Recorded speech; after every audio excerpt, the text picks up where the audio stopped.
are what you eat, it's probably the giant panda. Nearly every aspect of a panda's life revolves around bamboo. Giant pandas eat, and eat, and eat.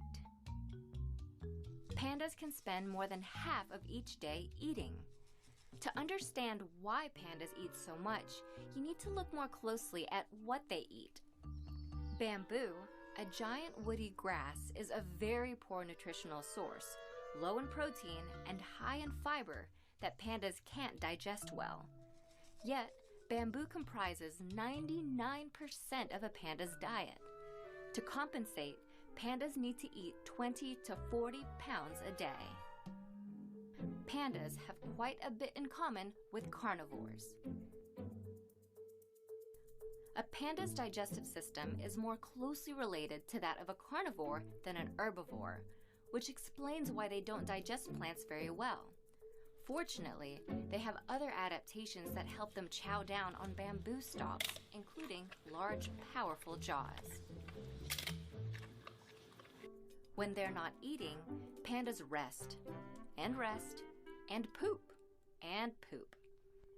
Since they don't digest bamboo very well, pandas end up passing a lot of it as waste, which unsurprisingly contains a lot of undigested bamboo bits.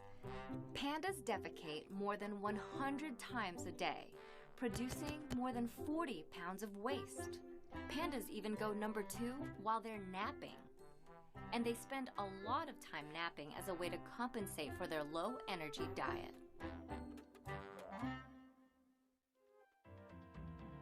Pandas have tiny cubs because of their poor diet.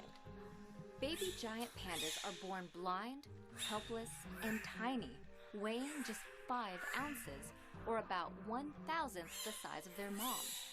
Of all placental mammals, panda cubs are the tiniest in comparison to their mother. Why so small? The mother's diet plays a role.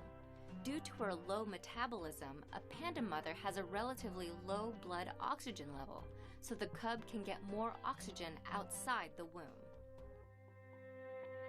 Pandas' black and white fur may help them camouflage. Once again, we can look at a panda's diet to help understand why its fur is the color it is.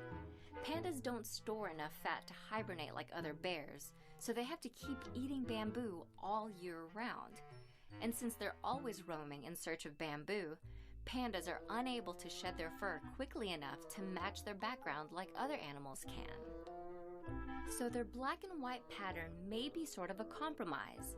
White fur allows them to blend into snowy backgrounds.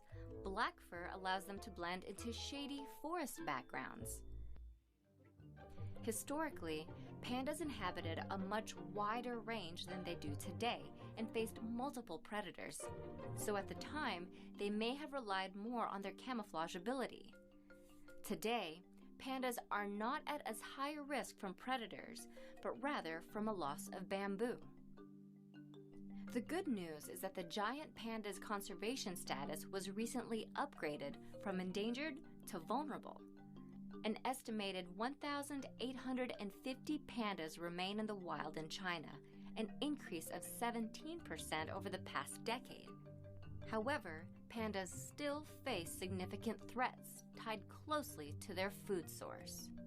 Human development has driven pandas into isolated, fragmented mountain regions, restricting their access to bamboo. Additionally, climate change threatens to eliminate more than 1/3 of the bamboo habitat that pandas rely on by the end of the